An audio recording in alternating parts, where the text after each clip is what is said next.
All right, do me a favor. Roll the clip, please, of one of our favorite shows, Sons of Anarchy. I want to see it, please. Go for it. I'm exhausted, son.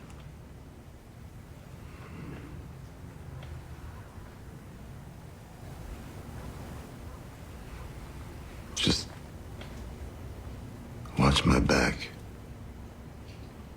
Please.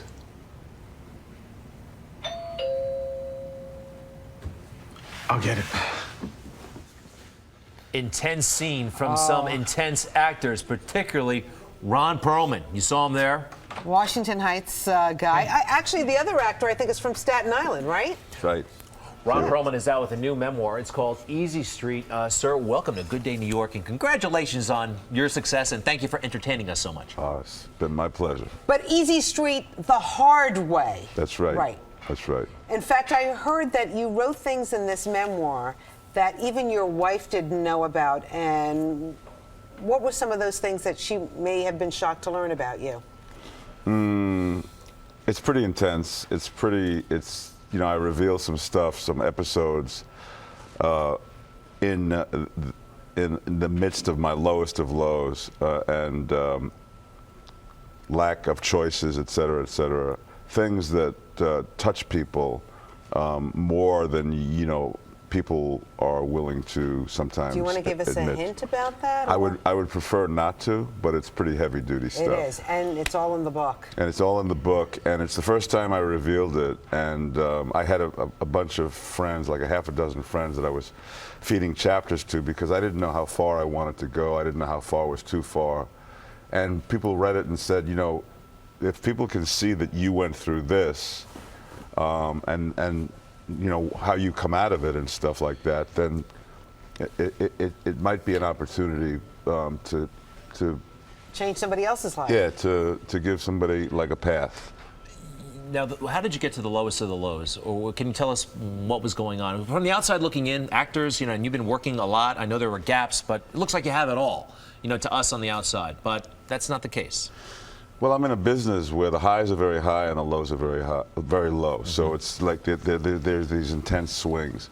And what I've tried to do in the course of my evolution, growing into old age, is just make the waves a little bit more easier to manage. But back in the day when I was first starting, you know, you have these experiences that you feel are game changing, and that I'm on Easy Street. I mean, the title of this book is tongue-in-cheek, because everybody that looks at me, everybody that looks at anybody who's on television thinks they're gazillionaires and they're on Easy Street, they don't have any bad days, they're living this panacea. And so I'm here to share with you the fact that subject to all the slings and arrows, subject to all and even maybe even more so, because the higher your expectations get about, you know, okay, my life is cool now, the more disappointing it becomes. And the more disappointing it becomes, the harder it is to sometimes dig your way out of the morass you find yourself in, which is what that chapter is about. Ron, you talk about growing up in Washington Heights, and I believe at one point in your life, you were a teenager, right?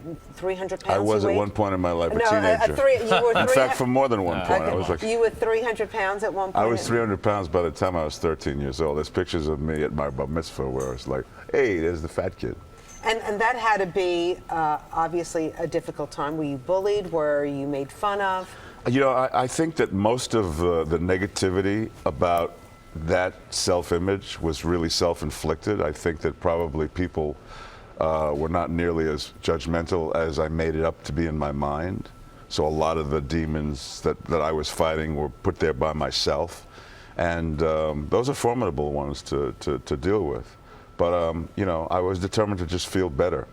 I failed my college physical. I went to Lehman College in the Bronx. You got to take a physical.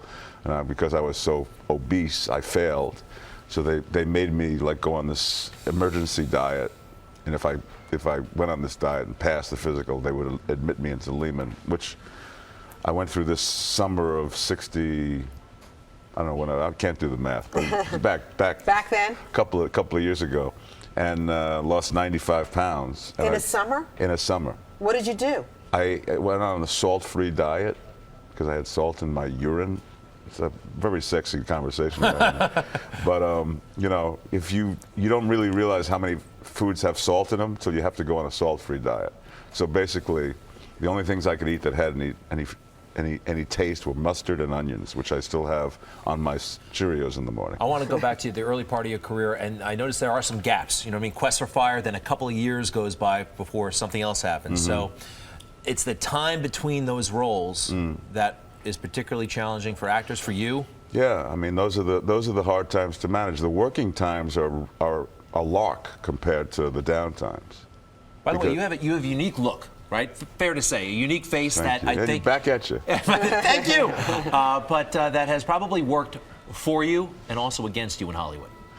Well, there were, you know, I think the reason for all those gaps, and it's very well chronicled in the book, you know, and it seems as though I just went on and on and on in this continuum, but it was always like something amazing and then 3 years, and then something amazing in 3 years. So it was constantly the career had all these lurches. I can't remember what your question was, but I was on my way to answering. No, I think. Well, you played the Beast in Beauty and the Beast. So you're getting at it right there. It's those think, gaps that were the tough, the between work. That's the tough part. But the thing of it is that people really didn't know what to do with me, and because the career had this kind of chameleon-like, where he's going to be a caveman here, he's going to be a hunchback who's a monk here, he's going to be a beast here. None of them gave any real indication of like, yeah, he plays school teachers or he plays cops, you know. So it was constantly like people weren't thinking of me for mainstream jobs, and I had to just wait out until something unique and weird and special came along. This, by the way, is Hellboy. Yeah, this is a direct result of this brotherly love affair between myself and Guillermo del Toro. You mentioned caveman. You mentioned hunchbacks. Were you ever put off by having to do those roles? On the contrary, I think the thing that probably resonated most with me was the first time I ever watched Hunchback of Notre Dame with Charles Laughton. That scene where he's on that turntable and he's being whipped, and you know, the juxtaposition of this completely outrageously unacceptable, grotesque human being and this beautiful, pure heart and soul was something that I understood, because it basically encapsulated how I felt as a kid. So getting to play roles that kind of were parallel to that, and I was kind of transforming myself from this kind of these very abstract characters to, but people who were something else on the inside. It was like a dream come true. Beautiful.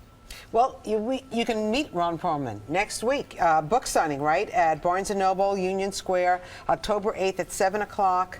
And just also around the Comic-Con, right?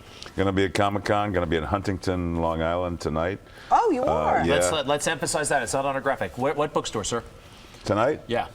You got me. All right, we'll get it after the commercial Okay, break. you know what? We'll It's the bookstore in Huntington. You're fond of a cigar, I see. I used to be. I had to quit for health reasons a couple of years ago, but this was a photo shoot I did for the cover of Cigar Aficionado. So Yeah. I like it. They're- You look like you're serious. I was a serious cigar smoker. All right. Well, we're going to put the information on how you can meet Ron Perlman and, of course, buy his book on our website, myfoxny.com. Right. Again tonight in Huntington. Actually, it's Book Review Bookstore. What time? 7 o'clock tonight. Write it down in your phone. I got it now. Thank you, sir, very much. Appreciate It was it. such a pleasure to talk to you guys. Thank you. Thank you. Thank you.